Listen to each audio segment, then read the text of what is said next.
운해모입니다. 후다닥 봄이 왔습니다. 봄이 오면 어김없이 꽃이 핍니다.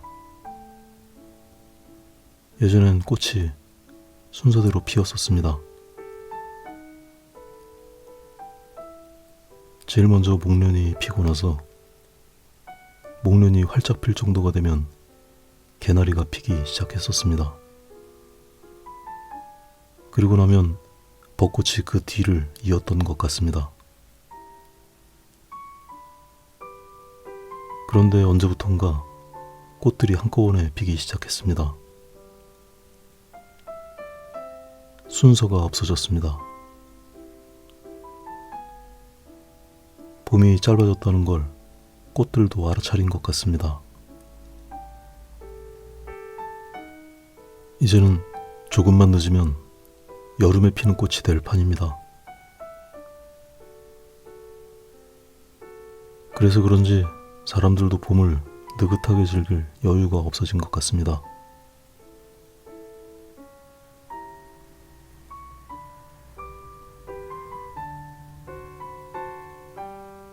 저는 봄에 피는 꽃 중에 목련을 그다지 좋아하는 편은 아닙니다. 몇 년 전까지 살던 집 마당에 자주 목련 한 그루가 있었습니다. 봄이면 딱 이런 색깔의 목련이 한가득씩 피었었습니다.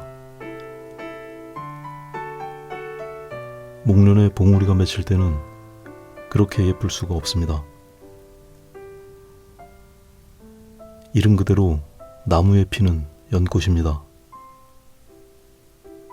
주먹만한 꽃봉오리들이 나무 가득 맺히면 마치 부자가 된 것 같은 기분이 들기도 합니다.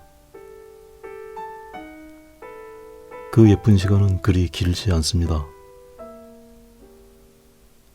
곧 그 꽃잎이 지는 시간이 옵니다. 그 커다란 꽃잎이 툭툭 떨어집니다. 아주 고요한 밤에는 바싹 마른 마당에 꽃잎이 떨어지는 소리가 그렇게 크게 들릴 수가 없습니다.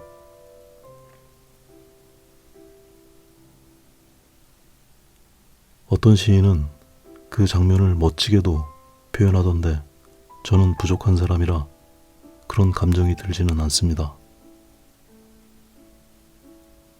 그저 무심하고 쌀쌀맞아 보일 뿐입니다.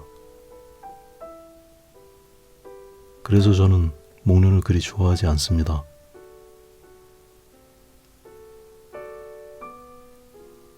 목련은 내 집 마당에 있는 것보다는 다른 집 마당에 있는 걸 담너머로 보는 게 더 좋습니다. 지극히 개인적인 생각입니다.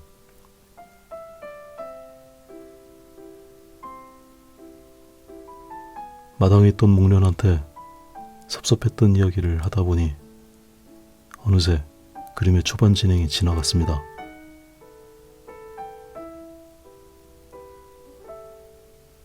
목련을 돋보이게 만들기 위해서 배경을 눌러줍니다. 적당한 어둡기에 약간 차가운 느낌의 색이 좋겠습니다. 전반적인 색조는 푸른색 계열이지만 단조롭지 않도록 다양한 색을 사용하는 게 좋겠습니다.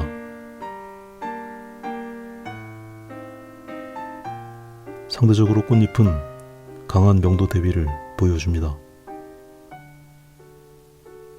터치도 강하고 거칠게 표현합니다. 때로 과장된 색도 문제가 되지 않습니다. 꽃을 돋보이게 할 수 있는 방법들을 다양하게 동원합니다.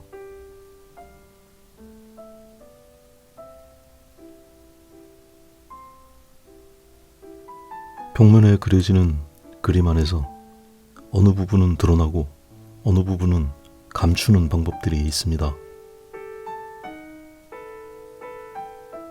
방금 전에 말씀드린 것처럼 밝기와 어둡기가 강하게 부딪히는 사물은 눈에 잘 띄게 됩니다.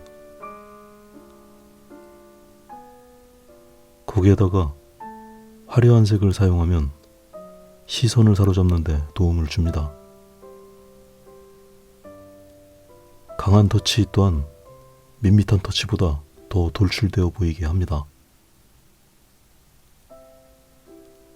그 외에도 그림 안에서 자기가 선택한 대상을 돋보이게 만드는 방법은 아주 많습니다. 이 그림에는 4개의 비슷하게 생긴 꽃이 등장합니다. 이런 경우도 먼저 눈에 띄는 꽃의 순서를 정할 수 있습니다.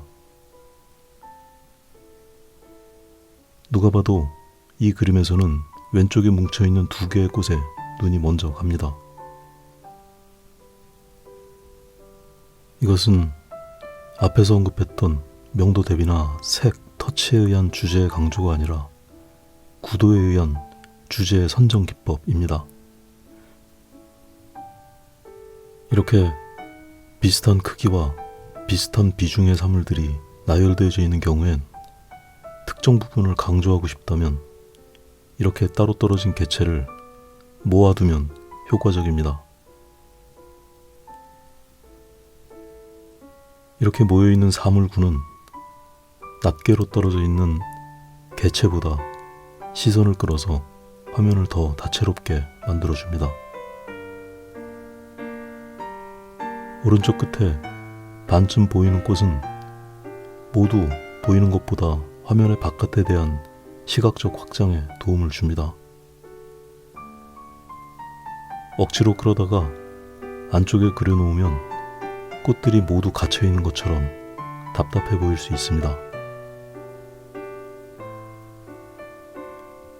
이렇게 똑같은 대상을 그려도 그림을 그리는 사람의 의도에 따라서 그림은 수도 없이 다양한 결과가 만들어질 수 있습니다. 반드시 이렇게 구도를 잡는 것이 정답이라는 의미는 아닙니다.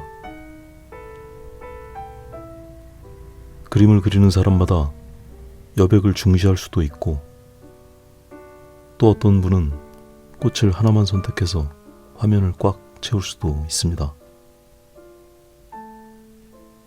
다만 어떤 취향의 구도를 잡더라도 좋은 구도의 공통점은 있습니다.